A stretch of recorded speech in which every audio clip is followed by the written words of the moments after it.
है नगर निगम से बीजेपी महापौर प्रत्याशी पुष्यमित्र भार्गव से खास बातचीत की खबर आपको हम बता रहे हैं। बातचीत भी उनसे हमारे संवाददाता ने की है, लेकिन इंदौर की खबर, पुष्यमित्र भार्गव करीब 65,000 मतों से आगे हैं। मतगणना स्थल पर पुष्यमित्र भार्गव पहुंचे हुए हैं। 65,000 मतों का अंतर एक बड़ा अंतर होता है। मतगणना स्थल पर वो पहुंचे हुए हैं।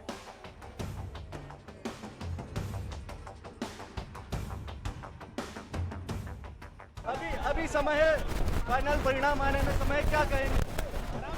ये इंदौर की जनता जनार्दन और भारतीय जनता पार्टी के एक एक कार्यकर्ता को प्रणाम करता हूं, उनका अभिनंदन करता हूं। सबसे पहला मैनेज से बोल रहे हैं, क्या मैसेज देंगे जनता को, किस तरीके से आप साधुवाद देंगे? मैं उन जनता जनार्दन जो मैं पहले से जानता था कि जागरूक है और मुझे अच्छा आशीर्वाद देगी, मैं उनको कोटिशा प्रणाम करता हूं, उनका धन्यवाद करता हूं।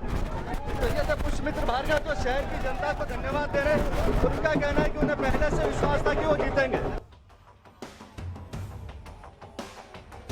तो INS 24/7 पर सबसे पहले बात कर रहे थे पुष्यमित्र भार्गव, और वो साफ तौर पर ये कह रहे थे कि जनता को साधुवाद देते हैं, धन्यवाद देते हैं। उन्हें पता था कि जनता उन्हें आशीर्वाद देगी, तो जनता का आशीर्वाद उनको मिलता हुआ दिखाई दे रहा है। जाहिर तौर पर खुशी उनके चेहरे पर साफ तौर पर देखी जा रही थी। अपने समर्थकों से घिरे हुए थे पुष्यमित्र भार्गव।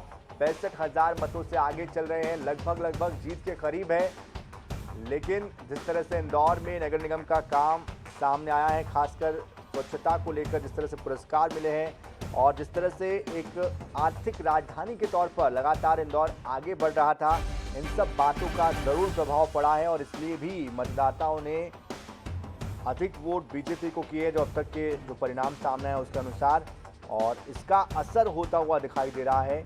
हालांकि पूरी तरीके से स्पष्ट तौर पर परिणाम आने में थोड़ा इंतजार अभी और करना होगा, लेकिन बीजेपी के लिए चुनाव फिर से एक बार जीत दिलाने वाले चुनाव साबित होते हुए दिखाई दे रहे हैं।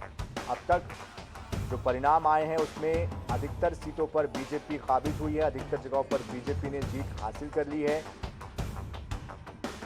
एक बार फिर से बीजेपी अपना परचम लहराती हुई दिखाई दे रही है। 11 सीटों में से 6 से 7 सीटों पर बीजेपी ने जीत दर्ज कर ली है। अब तक छिंदवाड़ा में कांग्रेस को जीत मिली है, जबकि सिंगरौली में आम आदमी पार्टी के जो उम्मीदवार हैं उनको जीत मिली है। उज्जैन में मुकेश टटवाल आगे चल रहे हैं, जबकि बाकी जगहों पर धीरे धीरे करके बारी बारी से जो मतगणना है उसके बाद नतीजे सामने आ रहे हैं, आंकड़े सामने आ रहे हैं। भोपाल से मालती राय आगे चल रही है, विभा पटेल से वो आगे हैं। दोनों ही महिला प्रत्याशी है, महिलाओं को भी तवज्जो देने की कोशिश यहां पर हुई है इस बार। भोपाल में, ग्वालियर में, खंडवा में महिला उम्मीदवार रही है, बुरहानपुर में महिला उम्मीदवार रही है, सागर में महिला उम्मीदवार रही है। और कांग्रेस प्रत्याशियों ने 3 पर बढ़त बनाई है निकाय चुनाव में। सिंगरौली में आम आदमी पार्टी के प्रत्याशी ने बढ़त बनाई है। बुरहानपुर में बीजेपी प्रत्याशी माधुरी पटेल की जीत हुई है।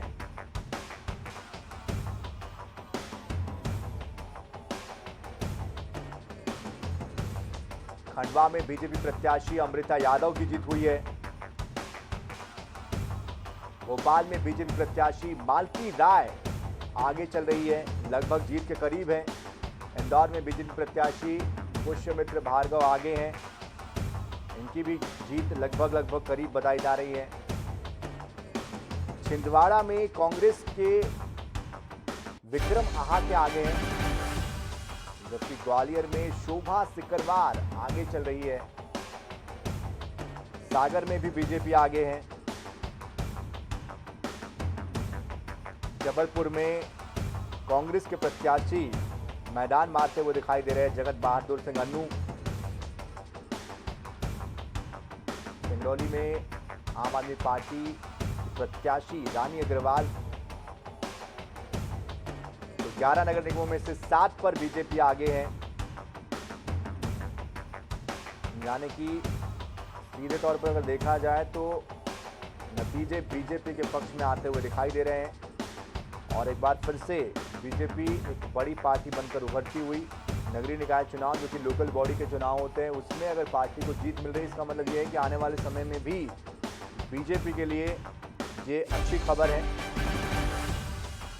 लेकिन विपक्षियों के लिए फिर से एक बार चिंता का विषय, भविष्य के रोड मैप को कैसे आगे बढ़ाना है, ये उनको फिर से एक बार सोचना होगा, क्योंकि एक सेमीफाइनल के तौर पर इस चुनाव को देखा जा रहा था। इसके बाद आने वाले समय में विधानसभा के चुनाव होने हैं, साथ ही साथ लोकसभा के चुनाव होने हैं और इससे ही आगे का जो रोड मैप है वो तैयार हो पाएगा। आगे की जो परिस्थितियां हैं वो तय हो पाएगी कि क्या होना है क्या नहीं होना।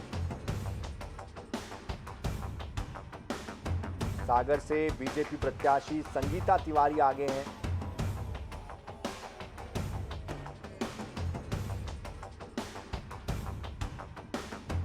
तो अधिकतर जगहों पर बीजेपी आगे जाती हुई दिखाई दे रही है।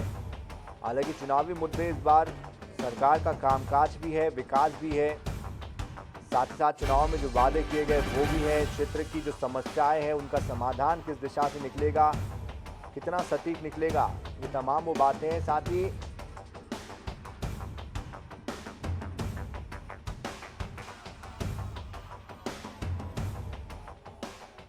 तो शहर सरकार को लेकर ताजा अपडेट्स लगातार आप